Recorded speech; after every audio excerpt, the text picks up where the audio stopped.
What's up, Rabid Razorback family? Hope you're having a blessed day. Today we're going to talk some baseball as Arkansas opened their season winning 3 out of 4 games against James Madison, and ahead of this weekend where they are in Arlington, Texas for the Kubota College Baseball Series where they will take on number 7 Oregon State, Oklahoma State, and Michigan Friday, Saturday, and Sunday. I'll quickly throw the schedule for those games up there for y'all. And yes, if you want to be able to watch these games, you are going to have to subscribe to 1 month of everybody's favorite streaming service, Flow Sports. However, if that is something you are unwilling to do, as usual over on the Facebook page, Rabid Razorback Fans, I will be doing live updates and commentary throughout each game. Now, taking a quick look back at the James Madison series, the Hogs looked solid, looked pretty much like I'd expect them to on opening weekend. Coming into this season, I, like most, were very confident we were going to have a really good pitching staff. The majority of the national media view this Arkansas pitching staff as one of, if not the best and deepest staffs in the country, and they certainly showed flashes of that against the Dukes. As expected, Hagen Smith opened things up for the Hogs on the mound in Game 1. However, he really struggled, only pitching 1 inning. I think he threw over 40 pitches, gave up a few runs. Certainly not the start to the season he wanted, but I'm not concerned at all. I think he'll be just fine. And I actually really liked the move by DVH to just go ahead and pull him in the second inning. It clearly just wasn't his day, and he has nothing to prove, nothing to lose or gain at this point. He's got plenty of experience. This type of performance isn't going to hurt or help his confidence. Maybe with a younger, less experienced guy, you might try to let him work through those struggles, so to speak. However, Hagen is clearly beyond that point in his development as a player. There's a reason he's viewed as one of the best in the country. There's a reason that he is slotted as our Friday guy.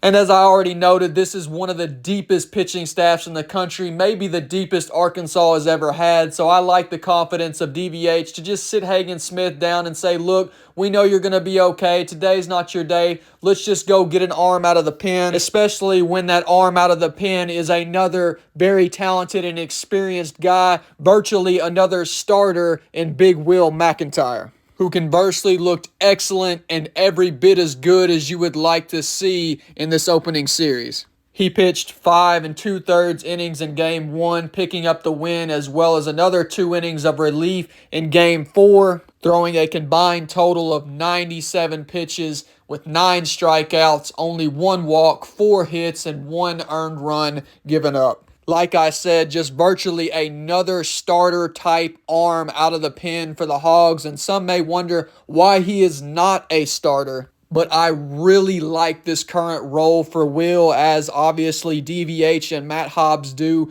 Very Kevin Kopps-esque. An invaluable utility guy that you can utilize whenever and however you need to, whether it's for relief, whether it's to close, or even though he's not a set starter, that doesn't mean that he can't start for you in certain situations or games. As I said, think back to Kevin Kopps. Think back to that Golden Spikes year, how they effectively used him in so many different ways. Now, I'm not willing to go out on a limb yet and say that he's going to give us that same Golden Spikes level of production that Kevin Kopps did, but it does appear evident that's how they anticipate on using him, and I do believe that is what's best for him and, most importantly, the team at this point. Especially considering you've got other guys to fill those starting roles like a Brady Tygart, who went 5 innings in Game 2, surrendering only 2 hits, 2 walks, and only 1 earned run while striking out 4 on 78 pitches thrown.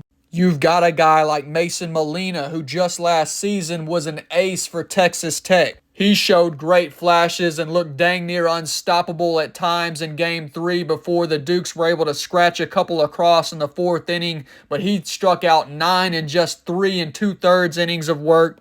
And then, heck, true freshman Colin Fisher, Big Tuna as they like to call him, looked very impressive in his Game 4 start, going 5 innings, striking out 4 batters while surrendering 0 walks, only 3 hits, and no runs on 63 pitches thrown. And outside of maybe Will McIntyre, I thought he had the best individual game performance of any of Arkansas's pitchers on the weekend. And then other guys looked anywhere from solid to great in their limited innings of work. Like Cody Frank looked really good in his return from injury. Jake Faraday and transfer Stone Hewlett looked pretty solid in their very limited innings of work. Ben Bybee is another arm out of the pen that is expected to be very solid for the Hogs this season, and we didn't even get to see him this weekend, but I expect we will in this upcoming tournament. Then, of course, you've got some guys that are currently injured, like Dylan Carter, who was very instrumental in Arkansas winning the SEC last year. But his grandpa told me they expect him to be available sometime in March. And the same for true freshman Hunter Dietz, who is very highly touted. He is expected to be available once again sometime during the start of SEC play. So what is most certainly already a deep bullpen is projected to get even deeper as the season progresses. Now, obviously, guys have to live up to expectations. They have to play to their potential. Looking good on paper is different than looking good when the lights come on. But at least in terms of pitching, Arkansas definitely appears to have what they need to be a top-tier competitor this season. Now, taking a quick look at the offense against James Madison, the Razorbacks did look a little meh at the plate at times against the Dukes outside of a 15-run Game 2 performance. But to be fair, the playing conditions were very cold, and they did utilize 4 different lineups over 4 days. Dave Van Horn getting a plethora of freshmen and transfers involved throughout the series. DVH isn't coaching this team to appear good in the early season. He is coaching this team to develop them for conference play in the postseason. So although it would obviously be nice to see a bit more life, a bit more timely hitting out of the offense than we did in this series, it's not all that surprising that we didn't just look outright dominant. As I said, this stage of the season is more for development, to find out who your guys are going to be, to find out what you need to work on, things of that nature. They know they need to be better at the plate regardless any of that, but all things considered, I think it's obviously far too early to call hitting a concern. And don't get me wrong, we still had some guys look really solid at the plate, like Kendall Diggs, like Texas Tech catcher transfer Hudson White. He looked really strong at the plate. Center fielder Ty Wilmsmeyer had a 5 RBI performance in Game 2. Ben McLaughlin pretty much picked up where he left off last season, looked really good. Some other guys like Aviva Aloy and Peyton Holt didn't quite produce at the plate like you would like to see. However, I'm sure they'll get their bats going. I think there's way too much talent there for them not to. Jason Jones struggled a little bit in Game 1, but really showed some of that power and potential in Game 4 when he got another starting opportunity. True freshman catcher Ryder Helfrich only made 1 start in the series, but you could see the stud potential from him at the plate. Needless to say, I and everyone want to see more offensively, but I have no doubts that we will.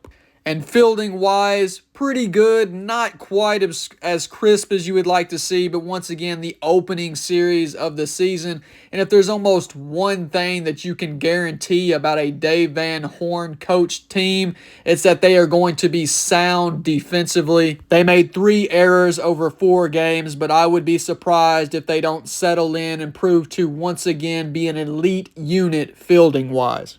And to finish up this video, I just want to take a quick look at Arkansas's opponent Friday. Once again, number 7, Oregon State at 7 Central Time. The Beavers look very good in their own right, starting the season 5-0 and outscoring those opponents by a combined total of 52-17, including a win over number 19 Texas Tech 10-4 on Wednesday. Definitely a immediate jump up in competition for the Razorbacks that I am certainly excited to see. Arkansas is, of course, going to start Hagen Smith, while Oregon State is projected to roll out Arizona transfer Aiden May. I just threw up a graphic for y'all detailing each of their stats from last season.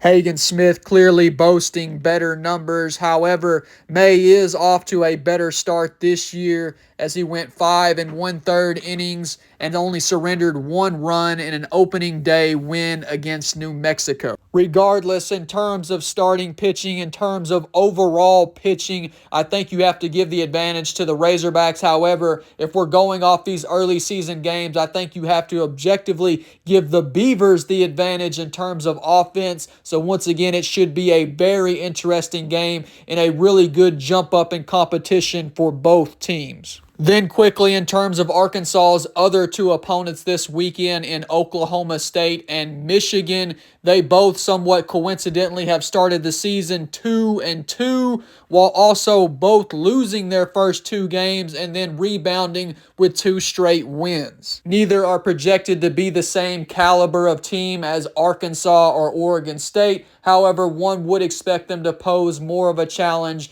than the James Madison team Arkansas just faced. So it should be another fun weekend of baseball and another great opportunity to learn more about this team. But that's all for now. As always, thank y'all so much for all the love and support. All Rabid Razorback fans content is absolutely free. But if you would like to help the continuation and growth of this page and of the Rabid Razorback family / community, please consider leaving a tip via PayPal or Venmo at Rabid Razorback fans. Regardless, until next time, I pray the good Lord keeps you all safe and blessed. And of course, go Hogs!